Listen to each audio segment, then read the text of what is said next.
ಆತ್ಮೀಯ ಪಾಲಕರೇ ಹಾಗೂ ವಿದ್ಯಾರ್ಥಿಗಳೇ, ಪಾಲಕರೇ, ನಿಮ್ಮ ಮಕ್ಕಳು 5ನೇ ತರಗತಿಯಲ್ಲಿ ವಿದ್ಯಾಭ್ಯಾಸವನ್ನು ಮಾಡುತ್ತಿದ್ದಾರೆ. ಹಾಗಾದರೆ ಅವರಿಗೆ ಮೊರಾರ್ಜಿ ಶಾಲೆಗಳಿಗೆ ಮುಂದಿನ ಒಂದು 6ನೇ ತರಗತಿಯಿಂದ ಪ್ರವೇಶವನ್ನು ಪಡೆಯಲಿಕ್ಕೆ ಈಗಾಗಲೇ ಮೊರಾರ್ಜಿ ದೇಸಾಯಿ ವಸತಿ ಶಾಲೆಗಳ ಒಂದು ಅರ್ಜಿಯನ್ನು ಆಹ್ವಾನಿಸಲಾಗಿದೆ.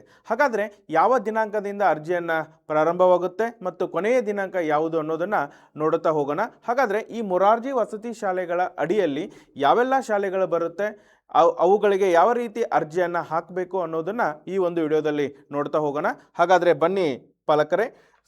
ಕರ್ನಾಟಕ ವಸತಿ ಶಿಕ್ಷಣ ಸಂಸ್ಥೆಗಳು ಅಂದರೆ ಕ್ರೈಸ್ ಅಡಿಯಲ್ಲಿ ಅಧಿಸೂಚನೆಯ ಅಡಿಯಲ್ಲಿ 2026ನೇ ಸಾಲಿಗೆ ಏನಪ್ಪ ಅಂತಂದರೆ ಈ ಒಂದು ವಸತಿ ಶಾಲೆಗಳ ಪ್ರವೇಶ ಪರೀಕ್ಷೆಗಳಿಗೆ ಅರ್ಜಿಯನ್ನು ಆಹ್ವಾನಿಸಲಾಗಿದೆ. ಹಾಗಾದರೆ ಈ ಒಂದು ವಸತಿ ಶಾಲೆಗಳು ಯಾವುವು ಅನ್ನೋದನ್ನು ನೋಡೋಣ. ನಿಮಗೆ ಮೊರಾರ್ಜಿ ದೇಸಾಯಿ ಒಂದೇ ವಸತಿ ಶಾಲೆ ಇರುವುದು ಗೊತ್ತಾಗುತ್ತೆ. ಹಾಗಾದರೆ ಆ ಒಂದು ಅಡಿಯಲ್ಲಿ ಯಾವೆಲ್ಲ ವಸತಿ ಶಾಲೆಗಳು ಕಾರ್ಯನಿರ್ವಹಿಸ್ತಾ ಇದ್ದಾರೆ ಅನ್ನೋದನ್ನು ಡೀಟೇಲ್ ಆಗಿ ಈ ಒಂದು ವಿಡಿಯೋದಲ್ಲಿ ನಾನು ಹೇಳ್ತಾ ಇದ್ದೇನೆ. ಹಾಗಾದರೆ ನಿಮ್ಮ ಮಕ್ಕಳು ಮೊರಾರ್ಜಿ ದೇಸಾಯಿ ವಸತಿ ಶಾಲೆಗಳಿಗೆ ಪ್ರವೇಶವನ್ನು ಪಡೆಯಬಹುದು. ಇನ್ನು ಡಾಕ್ಟರ್ BR ಅಂಬೇಡ್ಕರ್ ವಸತಿ ಶಾಲೆಗಳು ಅಂತ ಹೆಸರಿನಲ್ಲಿ ಕೂಡ ಈ ಮೊರಾರ್ಜಿ ದೇಸಾಯಿ ವಸತಿ ಶಾಲೆಗಳು ಏನು ಫೆಸಿಲಿಟೀಸ್ ಇದ್ದಾವೆ, ಇವೆಲ್ಲವೂ ಫೆಸಿಲಿಟೀಸ್ ಒಳಗೊಂಡಂಥ ಶಾಲೆಗಳು ಇವೆಲ್ಲ ಪಟ್ಟಿಯಲ್ಲಿ ಇದ್ದಾವೆ. ಹೌದಾ? ಈಗ ನಿಮ್ಮ ಮಕ್ಕಳು ಹೆಣ್ಣು ಮಕ್ಕಳಾದರೆ ಕಿತ್ತೂರು ರಾಣಿ ಚೆನ್ನಮ್ಮ ವಸತಿ ಶಾಲೆಗಳಿಗೆ ಹಾಕ್ಬೋದು. ಆಮೇಲೆ ಇಂದಿರಾ ಗಾಂಧಿ ವಸತಿ ಶಾಲೆಗಳು ಕೂಡ ಕಾರ್ಯನಿರ್ವಹಿಸ್ತಾ ಇದ್ದಾವೆ. ಏಕಲವ್ಯ ಮಾದರಿ ವಸತಿ ಶಾಲೆಗಳು, ಅಟಲ್ ಬಿಹಾರಿ ವಾಜಪೇಯಿ ವಸತಿ ಶಾಲೆಗಳು, ಶ್ರೀಮತಿ ಇಂದಿರಾ ಗಾಂಧಿ ಮತ್ತೆ ವಸತಿ ಶಾಲೆಗಳಿದ್ದಾವೆ. ಆಮೇಲೆ ನಿಮಗೆ ಮಾಸ್ತಿ ವೆಂಕಟೇಶ್, ಸಂಗೊಳ್ಳಿ ರಾಯಣ್ಣ, ಕವಿರಣ್ಣ, ಗಾಂಧಿ ತತ್ವ, ಶ್ರೀ ನಾರಾಯಣ ಗುರು ವಸತಿ ಶಾಲೆಗಳು ಇವೆಲ್ಲ ಅಂಡರ್ ಏನು ಬರ್ತಾವಂತಂದರೆ ಇವೆಲ್ಲ ವಸತಿ ಶಾಲೆಗಳಲ್ಲಿ 50 ವಿದ್ಯಾರ್ಥಿಗಳನ್ನು ಪ್ರವೇಶವನ್ನು ಪಡೆದುಕೊಳ್ಳುತ್ತಾರೆ. ಈ ವಸತಿ ಶಾಲೆಗಳು ಆಯಾ ಪ್ರದೇಶಗಳಿಗೆ ಒಂದು ನೇಮು ಏನಂತಂದರೆ ಈಗ ಮೊರಾರ್ಜಿ ದೇಸಾಯಿ ವಸತಿ ಶಾಲೆಗಳು ಬರುತ್ತೆ. ಅದ್ರ ಜೊತೆಗೆ ಡಾಕ್ಟರ್ BR ಅಂಬೇಡ್ಕರ್ ವಸತಿ ಶಾಲೆಗಳಾಗಿರ್ಬೋದು, ಆಮೇಲೆ ಕಿತ್ತೂರು ರಾಣಿ ಚೆನ್ನಮ್ಮ ಇವೆಲ್ಲ ಏನಪ್ಪ ಅಂತಂದರೆ ಪ್ರತಿ ಜಿಲ್ಲೆಗಳಿಗೂ ಇದ್ದಾವೆ, ಹೋಬಳಿಗಳಿಗೂ ಇದ್ದಾವೆ. ಅಂದರೆ ದೊಡ್ಡ ಜಿಲ್ಲೆಗಳಿಗೆ ಸ್ವಲ್ಪ ಜಾಸ್ತಿ ಶಾಲೆಗಳಿದ್ದಾವೆ, ಕಡಿಮೆ ಜಿಲ್ಲೆಗಳಿಗೆ 1-2 ಶಾಲೆಗಳಿದ್ದಾವೆ. ಹಾಗಾದರೆ ಒಟ್ಟಾರೆ ಇಲ್ಲಿ ಏನಂದರೆ 8,500 ವಿದ್ಯಾರ್ಥಿಗಳಿಗೆ ಪ್ರವೇಶವನ್ನು ಪಡೆಯುವಂಥ ಕೆಪಾಸಿಟಿ ಇರುವಂಥ ಶಾಲೆಗಳಿದ್ದಾವೆ ಒಟ್ಟಾರೆ ಕರ್ನಾಟಕ ರಾಜ್ಯದಂತ ನೋಡಿದಾಗ. ಈಗ ಈ ಎಲ್ಲ ಶಾಲೆಗಳಿಗೆ ಅರ್ಜಿಯನ್ನು ಆಹ್ವಾನಿಸಲಾಗಿದೆ. ಹಾಗಾದರೆ ಅರ್ಜಿಯನ್ನು ಹಾಕಲಿಕ್ಕೆ ಏನು ಅರ್ಹತೆ ಬೇಕು, ನಿಮ್ಮ ಮಕ್ಕಳು ಯಾವ ಅರ್ಹತೆಯನ್ನು ಹೊಂದಿರಬೇಕು ಅಂತ ನೋಡೋದಾದರೆ ಅರ್ಜಿಯನ್ನು ಈಗಾಗಲೇ ಕರೆದಿದ್ದಾರೆ. 2024-25ನೇ ಸಾಲಿನಲ್ಲಿ ಸರ್ಕಾರಿ ಅಥವಾ ಸರ್ಕಾರದಿಂದ ಮಾನ್ಯತೆ ಪಡೆದ ಶಾಲೆಯಲ್ಲಿ 5ನೇ ತರಗತಿ ವಿದ್ಯಾರ್ಥಿ ಅಂದರೆ 5ನೇ ತರಗತಿ ನಿಮ್ಮ ಮಗು ಓದ್ತಿರಬೇಕು. ನಿಮ್ಮ ಮಗು ಏನಿರಬೇಕಂದ್ರೆ 5ನೇ ತರಗತಿ ಈಗಾಗಲೇ ಸ್ಟಡಿ ಮಾಡ್ತಾ ಇರಬೇಕು. ಅಂಥ ವಿದ್ಯಾರ್ಥಿಗಳಿಗೆ ಈ ಒಂದು ಅರ್ಜಿಯನ್ನು ಹಾಕಲಿಕ್ಕೆ ಅರ್ಹತೆಯನ್ನು ಪಡೆದಿರ್ತಾರೆ. ಅದ್ರ ಜೊತೆಗೆ ವಿದ್ಯಾರ್ಥಿಯನ್ನು ಕರ್ನಾಟಕ ರಾಜ್ಯದ ನಿವಾಸಿ ಆಗಿರಬೇಕಂತ ಕೊಟ್ಟಿದ್ದಾರೆ. ಆಮೇಲೆ ಅಭ್ಯರ್ಥಿಯ ವಯಸ್ಸು 9ರಿಂದ 13 ವರ್ಷದ ಒಳಗಿರಬೇಕು. ಮತ್ತು ಹಿಂದಿನ ತರಗತಿಯಲ್ಲಿ ನಿಯಮಿತವಾಗಿ ಹಾಜರಾತಿ ಮತ್ತು ಉತ್ತಮ ನಡವಳಿಕೆಯನ್ನು ಹೊಂದಿರಬೇಕು. ಅಂದರೆ ಈಗಾಗಲೇ ನಿಮ್ಮ ಮಗು ಏನಪ್ಪ ಅಂದ್ರೆ 5ನೇ ತರಗತಿ ಓದ್ತಾ ಇದ್ದಾನೆ. 5ನೇ ತರಗತಿ ಪಾಸ್ ಆದಮೇಲೆ ನೆಕ್ಸ್ಟ್ ಏನಪ್ಪ ಅಂದ್ರೆ 6ನೇ ತರಗತಿ ಪ್ರವೇಶಕ್ಕೆ ಇವೆಲ್ಲ ಎಕ್ಸಾಮ್ಸ್ಗಳು ಬರುತ್ತೆ. ಹಾಗಾದರೆ ನೆಕ್ಸ್ಟ್ ನೋಡೋದಾದರೆ ವಾರ್ಷಿಕ ಆದಾಯ ಅಂದರೆ ಎಲ್ಲರೂ ಹಾಕ್ಬೋದಾ, ಏನು ವಾರ್ಷಿಕ ಮಿತಿ ಇಷ್ಟು ಆದಾಯ ಒಳಗಿದ್ದವ್ರು ಮಾತ್ರ ಇಲ್ಲಿ ಏನಪ್ಪ ಅಂದ್ರೆ ಹಾಕ್ಬೋದಾಗಿರುತ್ತೆ. ಎಲ್ಲರಿಗೂ ಅರ್ಜಿಯನ್ನು ಹಾಕಲಿಕ್ಕೆ ಬರೋದಿಲ್ಲ. ಹೌದಾ? ಹಾಗಾದರೆ ನಿಮ್ಮ ಒಂದು ಆದಾಯದ ಮಿತಿ, ನಿಮ್ಮ ಆದಾಯ ಪ್ರಮಾಣದಲ್ಲಿ ಆದಾಯದ ಮಿತಿ ಎಷ್ಟಿರಬೇಕು ವಾರ್ಷಿಕ ಆದಾಯ ಅಂತಂದರೆ ನೀವು SC/ST ಪ್ರವರ್ಗ 1ಕ್ಕೆ ಸೇರಿದವರಾಗಿದ್ದರೆ ನಿಮ್ಮದು 2,50,000 ತನಕನೂ ಆದಾಯ ನಿಮ್ಮ ಜಾತಿ ಮತ್ತು ಆದಾಯ ಪ್ರಮಾಣ ಪತ್ರದಲ್ಲಿ ಇದನ್ನು ಮೆನ್ಷನ್ ಮಾಡಿರ್ತಾರೆ. ಇಷ್ಟರ ಒಳಗೆ ಇಷ್ಟರ ತನಕ ಇದ್ದವರು ಕೂಡ ಏನಪ್ಪ ಅಂದ್ರೆ ನಿಮ್ಮ ಮಕ್ಕಳಿಗೆ ಈ ಒಂದು ಅರ್ಜಿಯನ್ನು ಹಾಕಿಸ್ಬೋದು. ಇನ್ನು ಹಿಂದುಳಿದ ವರ್ಗ ಪ್ರವರ್ಗ 1 ಅಲ್ಲಿಯೂ ಕೂಡ ಏನಪ್ಪ ಅಂತಂದರೆ 2,50,000 ರೂಪಾಯಿ ಒಳಗೆ ತನಕ ನಡೀತದೆ. ಇನ್ನು ಹಿಂದುಳಿದ ವರ್ಗ 2A ಆಗಿರ್ಬೋದು, 2B ಆಗಿರ್ಬೋದು, 3A ಮತ್ತು 3B ಏನು ಕಾಸ್ಟ್ನಲ್ಲಿ ಬರುತ್ತಲ್ಲ ಇವ್ರಿಗೆಲ್ಲ ಎಷ್ಟಿರುತ್ತೆ ಅಂತಂದರೆ 1 ಲಕ್ಷದವರೆಗೂ ಕೂಡ ಏನಪ್ಪ ಅಂದರೆ ಇನ್ಕಮ್ ಇರಬೇಕು ವಾರ್ಷಿಕ ಆದಾಯ. ನಿಮ್ಮ ಜಾತಿ ಮತ್ತು ಆದಾಯ ಪ್ರಮಾಣ ಪತ್ರವನ್ನು ತೆಗೆಸಿರ್ತಾರೆ, ಅದರೊಳಗೆ ಇಷ್ಟು ಆದಾಯದ ಒಳಗಿತ್ತು ಅಂತಂದರೆ ನಿಮ್ಮ ಮಗುವನ್ನು ಈ ಮೊರಾರ್ಜಿ ಶಾಲೆಗಳ ವಸತಿ ಶಾಲೆಗಳಿಗೆ ಅರ್ಜಿಯನ್ನು ಹಾಕಿಸ್ಬೋದು. ಹಾಗಾದರೆ ಮುಂದೆ ನಾವು ನೋಡ್ಕೊತ ಹೋಗೋದಾದರೆ ಈ ಒಂದು ಏನೇನು ಡಾಕ್ಯುಮೆಂಟ್ಸ್ ಇಂಪಾರ್ಟೆಂಟ್ ಅರ್ಜಿ ಹಾಕಲಿಕ್ಕೆ, ನಿಮ್ಮ ಮಗುವಿಗೆ ಏನು ಡಾಕ್ಯುಮೆಂಟ್ಸ್ ಇರಬೇಕು. ಒಂದು ಸ್ಕೂಲ್ನಲ್ಲಿ ಇರುತ್ತೆ ಏನು ಸ್ಟ್ಯಾಟ್ ಐ ಡಿ ಅಂತೇಳ್ಬಿಟ್ಟು, ಏನಂತಂದರೆ stat I D student achievement tracking system ಅಂತ ಹೇಳ್ಬಿಟ್ಟು ಕರಿತೇವೆ. ಈ ಒಂದು ID ನಂಬರ್ ಅಂತ ಕೊಟ್ಟಿರ್ತಾರೆ. ವಿದ್ಯಾರ್ಥಿಗಳ ಜಾತಿ ಆದಾಯ ಪ್ರಮಾಣ ಪತ್ರ ಅಂದರೆ ಜಾತಿ ಪ್ರಮಾಣ ಪತ್ರ, ಅದೇ ಹೇಳಿಲ್ಲ, ಕಾಸ್ಟ್ ಸರ್ಟಿಫಿಕೇಟ್ ಬೇಕು, ಅದ್ರ ಜೊತೆಗೆ ಆದಾಯ ಪ್ರಮಾಣ ಪತ್ರ ಆಗಲೇ ಹೇಳಿದ್ನಲ್ಲ, ಅದೇ ಥರ ಏನಪ್ಪ ಆದಾಯ ಪ್ರಮಾಣ ಪತ್ರ ಇರಬೇಕು. ಇನ್ನು ವಸತಿ ಪ್ರಮಾಣ ಪತ್ರ ಮತ್ತು ನಿವಾಸ ಪ್ರಮಾಣ ಪತ್ರ ಅಂತ ಕರಿತೇವೆ, ರವಾಸಿ ಅಂತ ಕರಿತೇವಲ್ಲ, ಅವನ್ನೆಲ್ಲನೂ ಏನಪ್ಪ ಅಂದ್ರೆ ತೆಗೆಸಿಟ್ಕೊಳ್ರಿ. ಇದನ್ನು ಇನ್ನು ಹಿಂದಿನ ಶಾಲೆಯಲ್ಲಿ ಪಡೆದ ಶಾಲಾ ದಾಖಲಾತಿಗಳು ಅಂತ ಈಗಾಗಲೇ ಓದ್ತಿರ್ತಾನೆ, ಅಲ್ಲಿ ಶಾಲಾ ದಾಖಲಾತಿ ಕೊಡ್ತಾರೆ. ನೀವು ಇಂಪಾರ್ಟೆಂಟ್ ಏನು ಮಾಡಬೇಕಾಗಿರ್ತಂದ್ರೆ ನಿಮ್ಮ ಕಡೆ ಇರಬೇಕಂದ್ರೆ ಈ ಅರ್ಜಿ ಹಾಕಲಿಕ್ಕೆ ಕಾಸ್ಟ್ ಆ್ಯಂಡ್ ಇನ್ಕಮ್ ಸರ್ಟಿಫಿಕೇಟ್ ಇರಬೇಕು, ರವಾಸಿ ಪ್ರಮಾಣ ಪತ್ರ ಇರಬೇಕು. ಗೊತ್ತಾಯ್ತಾ? ಸೊ ಇವನಿಷ್ಟು ಯಾರು ಇನ್ನೂ ಮಾಡಿಸಿಲ್ಲ ಅವರು ತೆಗೆದಿಟ್ಕೊಳ್ರಿ. ಇನ್ನು ಇದಕ್ಕೆ ಅರ್ಜಿಯನ್ನು ಯಾವಾಗ ಆಹ್ವಾನಿಸಿದ್ದಾರೆ ಅಂತ ನಿಮ್ಗೆ ಗೊತ್ತಿರ್ಬೋದು. ಈಗಾಗಲೇ ಏನಪ್ಪ ಅಂದ್ರೆ 10/1/2026 ಅರ್ಜಿಯನ್ನು ಕರೆದಿದ್ದಾರೆ. ಮತ್ತು ಇದನ್ನು ಕೊನೆಯ ದಿನಾಂಕ ಯಾವಾಗಿತ್ತಂದ್ರೆ 25/1/2024 ಸಂಜೆ 4 ತನಕನೂ ಏನಪ್ಪ ಅಂದರೆ ಇದಕ್ಕೆ ಅರ್ಜಿ ಹಾಕಲಿಕ್ಕೆ ಅವಕಾಶ ಇದೆ. ಸೊ ನೀವೇನು ಮಾಡಬೇಕಂತಂದರೆ ಈಗಾಗಲೇ ಅರ್ಜಿಯನ್ನು ಕರೆದಿದ್ದಾರೆ ಇವತ್ತಿಂದ. ಸೊ 25 ದಿನದ ಒಳಗನೆ ನಿಮ್ಮ ಜಾತಿ ಆದಾಯ ಪ್ರಮಾಣ ಪತ್ರ ಇಲ್ಲ ಅಂತಂದರೂ ಕೂಡ ಇವಾಗ ಅದನ್ನ ಅಪ್ಲೈ ಮಾಡಿ ಈ ಅರ್ಜಿ ಸಲ್ಲಿಸುವ ಕೊನೆಯ ದಿನಾಂಕದ ಒಳಗೆ ಏನಪ್ಪ ಅಂತಂದ್ರೆ ನೀವು ಅವನ್ನೆಲ್ಲನೂ ರೆಡಿ ಇಟ್ಕೋಬೇಕು. ಅಂದರೆ ಇಷ್ಟು ರಿಸ್ಕ್ ತೊಗೋಬೇಡ್ರಿ.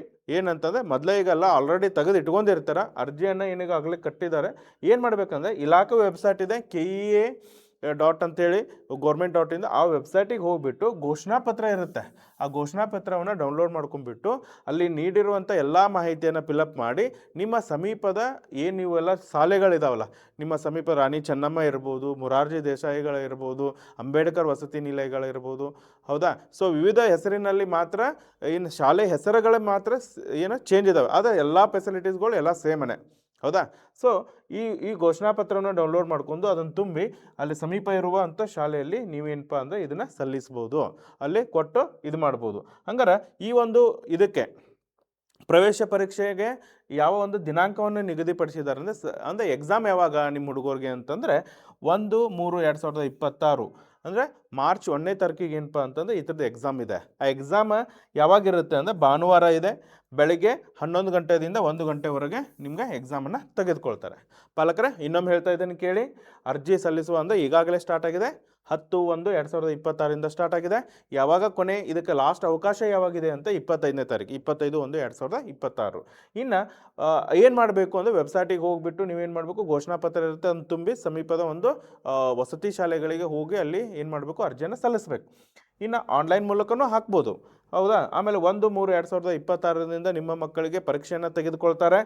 ಪರೀಕ್ಷೆ ಎಷ್ಟು ಇರುತ್ತೆ, 2 ತಾಸು ಇರುತ್ತೆ. ಯಾವಾಗ ಬೆಳಗ್ಗೆ 11ರಿಂದ 1 ಗಂಟೆ ತನಕ ಇರುತ್ತೆ. ಹಾಗಾದರೆ ಇನ್ನು ಪರೀಕ್ಷೆ ಇರುತ್ತೆ, ಪರೀಕ್ಷೆ ಪಠ್ಯಕ್ರಮ ಎದನ್ನು ಓದಬೇಕು ಹುಡುಗರು?